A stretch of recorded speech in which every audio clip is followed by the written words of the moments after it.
بسم الله الحمد لله وحده والصلاة والسلام على من لا نبي بعده أما بعد.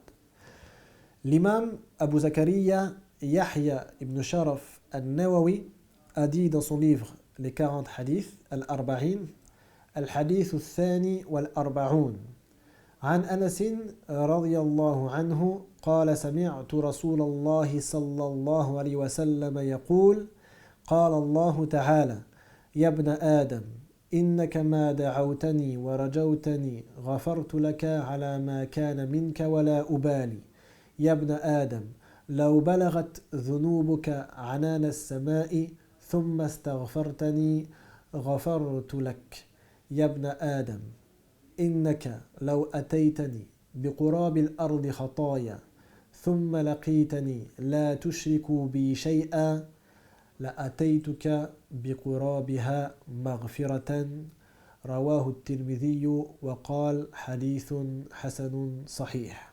Ce qui signifie le 42e hadith. D'après Anas, puisse Allah lui faire miséricorde, le messager d'Allah sallallahu alayhi wa sallam a dit, Allah azza wa jal a dit, ô fils d'Adam, ô fils d'Adam, tant que tu continueras à m'invoquer et que tu garderas espoir, je te pardonnerai quoi que tu aies fait et je ne me préoccupe pas. Ô fils d'Adam, si tes péchés atteignaient la hauteur du ciel et qu'ensuite tu me demandais pardon, je te pardonnerai. Ô fils d'Adam, si tu viens vers moi avec l'équivalent de la terre en péché, alors que tu ne m'associes à rien du tout, je viendrai vers toi avec un pardon équivalent à tes péchés. Ce hadith est rapporté par At-Tirmidhi et il a dit Hasanun Sahih, c'est-à-dire bon, authentique. Premièrement, dans Sunan At-Tirmidhi, At-Tirmidhi a dit, dans les copies qui sont connues de Sunan At-Tirmidhi, il a dit Hasanun Gharib la na'rifuhu illa min hadha al-wajh, c'est-à-dire bon, Gharib, c'est-à-dire qu'il n'est que d'une seule chaîne de transmission. On ne le connaît que de cette chaîne de transmission. Donc, l'imam al-Nawawi, puisse Allah lui faire miséricorde, devait avoir une copie du livre Sunan al-Tirmidhi, ou Jami' al-Tirmidhi, qui est différente de la copie qui nous est parvenue. Ce hadith est une bonne nouvelle de l'immense miséricorde d'Allah et de la grandeur de son pardon. C'est comme la parole de Abu Ayyub al-Ansari qui a rapporté que le messager d'Allah sallallahu alayhi wa sallam a dit Lawla annakum tuznibun la khalaqa Allahu khalqan yuznibuna thumma ghafara lahum. Ce qui signifie si vous ne faisiez pas de péché, Allah aurait créé une autre création qui elle ferait des péchés et ensuite il leur aurait pardonné. Donc Allah aime le repentir, aime cette adoration qui est le repentir. Il n'aime pas le péché en lui-même, mais il aime ce qu'il provoque et c'est le repentir et le retour vers lui. Azza wa Jal. Innaka ma da'awtani wa rajawtani ghafartu laka ala ma kana minka wa la ubali. Donc ce qui signifie ô fils d'Adam, tant que tu m'invoqueras et que tu garderas espoir en moi, je te pardonnerai tes péchés, quoi que tu fasses, et je ne me préoccupe pas. Ce hadith a un sens proche de l'autre hadith Qudsi, qui est la parole du prophète sallallahu alayhi wa sallam, qui rapporte que Allah a dit, Azza wa Jal, Ana inda dhanni abdi bi, falyadhunna ma sha'. Ce qui signifie je suis tel que mon serviteur me voit, tel que je suis dans sa pensée, alors qu'il pense et qu'il croit ce qu'il veut. C'est-à-dire que si on voit Allah Azza wa Jal comme miséricordieux et pardonneur, Allah nous pardonnera. Et donc c'est pour ça qu'il faut toujours avoir une bonne opinion d'Allah. Une meilleure traduction, je suis comme l'opinion qu'a mon serviteur de moi, alors qu'il est l'opinion qu'il veut. Donc il faut avoir toujours une bonne opinion d'Allah et espérer qu'il nous pardonne et espérer qu'il soit miséricordieux envers nous et envers les musulmans.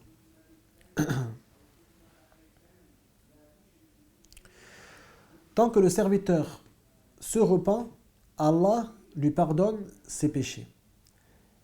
Et le repentir a 4 conditions. La première condition, al-iqla', c'est-à-dire le fait d'abandonner le péché. Pour qu'Allah accepte le repentir, il faut absolument abandonner le péché qu'on était en train d'accomplir ou qu'on a accompli et lui demander pardon. Ceci est la première condition. La deuxième condition, al-nadam, c'est-à-dire le fait de regretter. Le regret est une condition essentielle à la validité du repentir. Si la personne délaisse le péché, demande pardon, mais ne regrette pas ce péché qu'elle a accompli, dans ce cas-là, son repentir ne sera pas accepté. La troisième condition, al-azm ala adam al-awda, c'est-à-dire le fait d'avoir l'intention ferme de ne pas revenir à ce péché. Il faut pas, par exemple, comme certaines personnes font, ils font un péché, ensuite ils disent je me repens, ils prient 2 rak'ah et ils ont la ferme intention de recommencer ce péché dès que ce sera possible. Ceci rend invalide le repentir et leur repentir n'est pas accepté.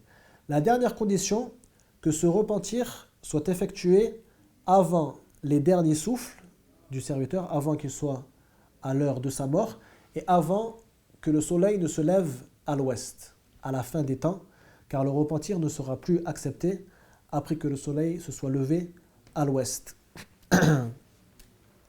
Donc si un serviteur se repent de ses péchés selon ces 4 conditions et qu'après il recommence à faire ce même péché, ceci n'annulera pas son repentir. Son premier repentir ne sera pas annulé par le fait qu'il ait recommencé le même péché. Donc il devra se repentir seulement du nouveau péché qu'il a accompli. Car son repentir premier est valide et Inch'Allah il est accepté par Allah Azza wa Jal. Lorsque le messager d'Allah, lorsque la parole d'Allah, dans le hadith Qudsi, ala ma kana minka, quoi que tu aies fait, c'est-à-dire peu importe si ton péché se répète de nombreuses fois, ceci n'a pas d'effet. Donc Allah pardonne ce péché, que ce soit un péché qui a été accompli une fois ou de nombreuses fois. Allah n'en tient pas compte. Il ne se préoccupe pas de ça, il se préoccupe du fait que le serviteur a demandé pardon et s'est repenti. Donc si tes péchés atteignaient les hauteurs du ciel. Ceci est un exemple. Allah dit si tes péchés étaient personnifiés, comme des choses qu'on pourrait palper, et atteignaient les hauteurs du ciel, Allah Azza wa Jal ne tiendrait pas compte de ses péchés et les pardonnerait. Tant que le serviteur se repent et demande pardon. Ceci est un exemple pour montrer que ce sont des péchés innombrables. Le plus grand nombre de péchés avec lesquels on peut venir vers Allah. لو أتيتني بقراب الأرض خطايا ثم لقيتني لا تشرك بي شيئا لأتيتك بقرابها مغفرة. Donc si tu viens vers moi avec l'équivalent de la terre en péché, c'est pareil, c'est une personnification des péchés, et que tu n'accomplis pas de polythéisme, je viendrai vers toi avec l'équivalent en pardon. Donc ceci montre l'éminence et l'importance de l'unicité d'Allah et du monothéisme pur. Si la personne unifie Allah dans toutes les formes d'adoration, que ce soit la prière, la prosternation, l'invocation, le vœu pieux, le sacrifice et autres formes d'adoration, Allah Azza wa Jal lui pardonnera. Peu importe les péchés qu'il peut faire, l'unicité amène le pardon d'Allah. Et l'unicité est dans deux choses, donc bien sûr l'adoration d'Allah et le fait de ne pas croire qu'il a des semblables dans une de ses caractéristiques, dans un de ses attributs, tels que la création, tels que sa science infinie, etc. Et cette partie du hadith a le même sens que la parole d'Allah, ou a un sens proche de la parole d'Allah. Inna Allah la yaghfiru an yushraka bihi wa yaghfiru ma duna dhalika liman yasha. Ce qui signifie Allah ne pardonne pas qu'on lui donne quelque associé. Et il pardonne à qui il veut les autres péchés. Il pardonne autre que cela à qui il veut. Donc bien sûr, ça veut dire si la personne meurt sans s'être repentie d'avoir accompli un polythéisme, d'avoir associé à Allah, Allah ne lui pardonnera pas.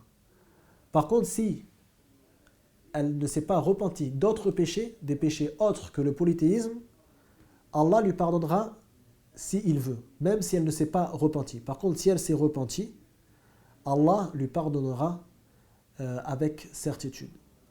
Donc ce verset concerne les gens qui ne se sont pas repentis. Et c'est pareil, les gens qui se repentent du polythéisme, Allah accepte leur repentir. Wallahu a'lam.